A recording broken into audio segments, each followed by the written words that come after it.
I have been telling you guys the pressure on Caitlin Clark, it is going to be insurmountable. I've been telling you there's going to be more pressure on Caitlin Clark than any other professional athlete in the country. And no, I'm not talking about the pressure on Caitlin Clark right now to win a championship at the professional level of women's basketball.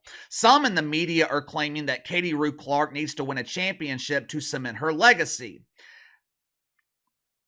That could not be further from the truth. The legacy of Caitlin Clark, it's already been established. Historically speaking, Caitlin Clark is going to be remembered as the most impactful player in the history of women's basketball. Now notice, I did not say that she will be remembered as the greatest player.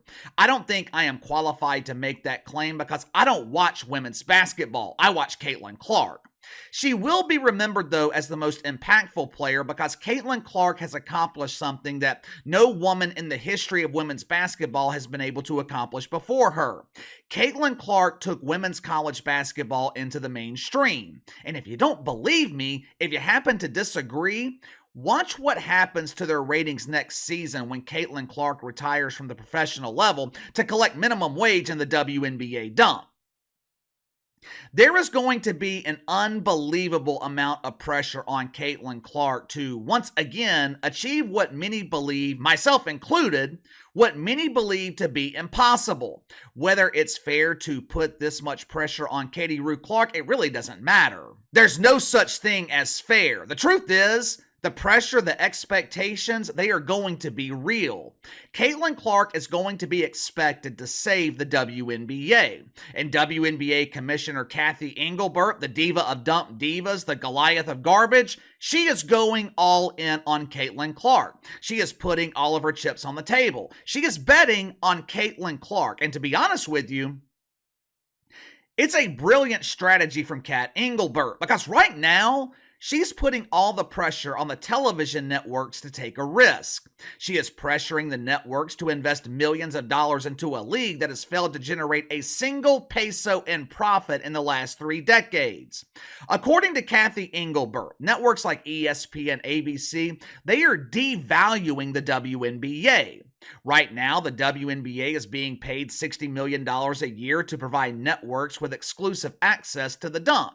Now, some people look at this and say, this is outrageous! Within the next couple of years, star NBA players will be making $60 million a year. The WNBA offers networks elite athleticism, and they are unwilling to pay more because they're women.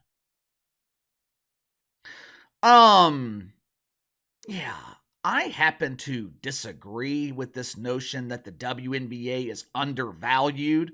Hell, at $60 million a season, I think the WNBA is overvalued. But, that's just me. Right now, I pay around $60 every month for dump divers to collect my trash twice a week. What's that, about $700 a year?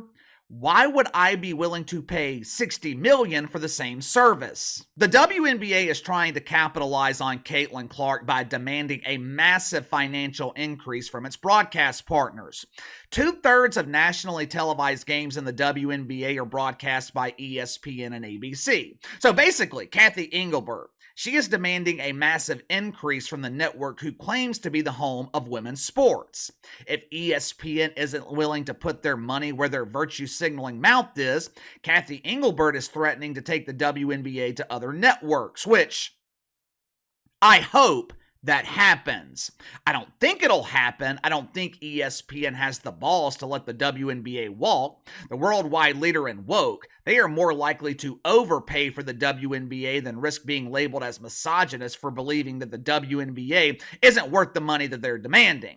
If the dump is forced to negotiate with other networks, we might actually see the true market value for this league. Now, according to Front Office Sports, the WNBA is demanding to be paid between $80 and $100 million a season.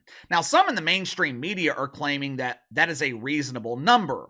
Networks are paying the NHL $625 million a year, and their ratings are the same as the WNBA.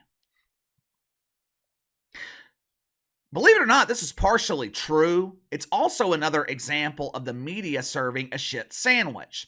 Once again, the media is only giving us part of the story. I had to do their job and finish the rest of the story myself.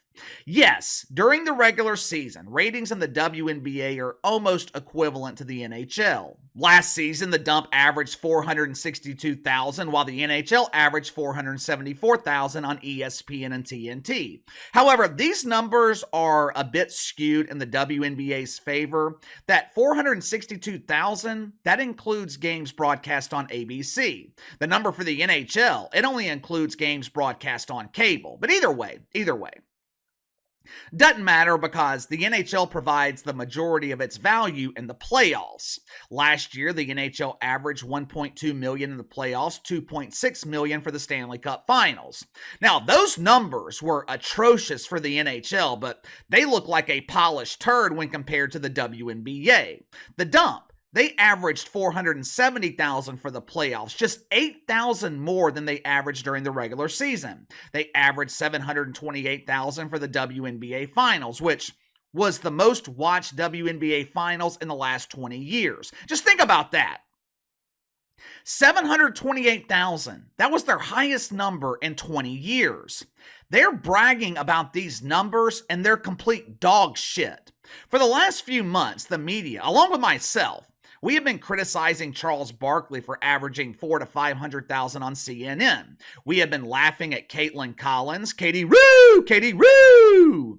We have been laughing at Caitlin Collins because she can't attract lonely men in prime time.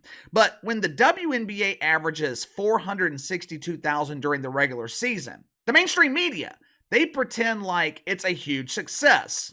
These pretend basketball players are amazing! The WNBA is competing with Ren and Stimpy! Woohoo! Yes! But that's okay.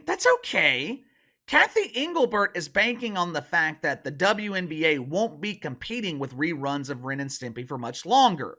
Their savior, their hero, I can be your hero, Cathy. Their hero is on the horizon. Cathy Engelbert is hoping that the networks will be willing to overpay for the WNBA because Caitlin Clark is entering the league.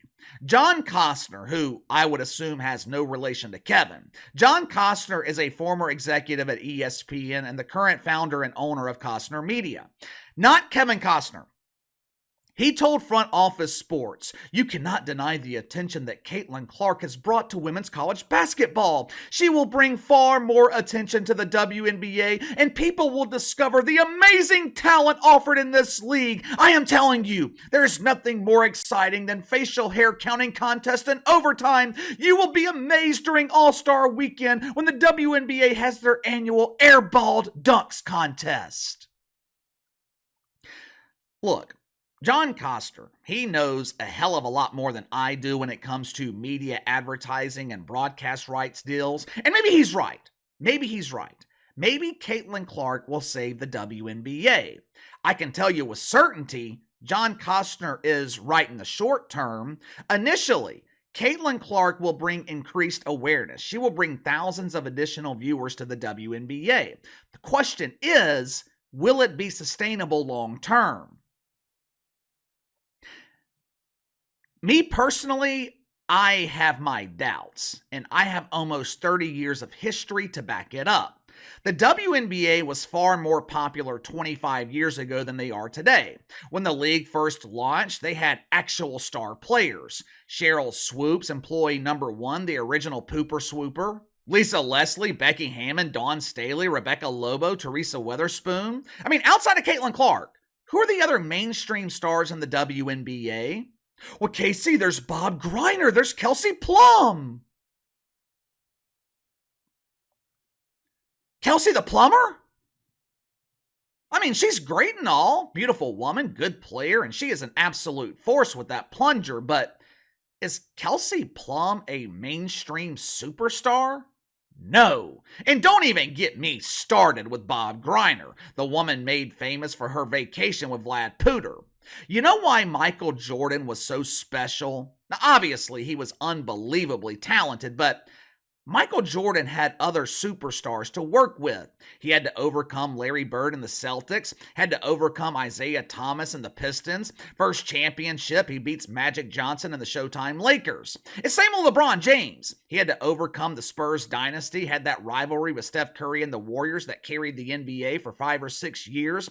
Point is, it can't be all on Caitlin Collins to carry the WNBA. Caitlin Clark. Can't be all on Caitlin Clark to carry the WNBA. She's got to have villains. She has to have other superstars at an equal level that she can work with. And that is assuming Caitlin Clark is winning in the WNBA. The main reason Caitlin Clark is so popular at the college level, besides the media-created rivalry with Angel Reese, Caitlin Clark is winning. She's dominant. If Iowa was playing in the NIT, no one would give a shit about Caitlin Clark. In the WNBA, she is going to be drafted by the Indiana Beavers, or whatever the fuck their name is, a team that hadn't made the playoffs since 2016, a franchise that's had 2 seasons with double-digit wins in the last 7 years. Caitlin Clark is going to the dump of dumps in the WNBA dump. Yes, her first game will be appointment television. It will shatter WNBA records. Seriously, I would not be surprised if Caitlin Clark's first game in the WNBA drew over 1 million viewers. But what happens next? What happens once the curiosity factor wears off? There's 11 other teams in the WNBA. What happens when their games are on national television? Better yet, what happens if Caitlin Clark doesn't win? What happens if she struggles? What happens, God forbid, if she gets injured? Do you see where I'm going here? The WNBA is asking the networks to pay significantly more. They're asking networks for a long-term commitment at the chance that the star power of Caitlin Clark can carry over to the WNBA and propel the league into the mainstream. Now, sure, an additional $20, $40 million a year, that's chump change for these networks, but it's not only about the money. It's about committing valuable airtime, primetime viewership time slots to a league that has consistently proven they cannot draw ratings. More than likely, the WNBA, they're going to get exactly what they want. ESPN will give them $100 million, there's no doubt about it. But all the pressure is going to be on Caitlin Clark. Pressure from the league, pressure from the fans, pressure from the networks, pressure from the mainstream media. I actually feel bad for her because if this does not work, guess who's going to be blamed? Caitlin Clark. She's going to be blamed for being put into a position that she didn't even ask for. But give me your thoughts on this. WNBA demanding $80 to $100 million for their broadcast rights next season. Is it worth the risk? Can Caitlin Clark accomplish the impossible and take the WNBA into the mainstream? Personally, I don't see it happening, but I could be wrong here. I could be wrong. Let me know. Sound off in the comments below. Like, subscribe, share the video. I appreciate your support. Best way to contact me is by email at btlkc84@gmail.com, KC_BTL84 on Twitter. I'll see you guys later.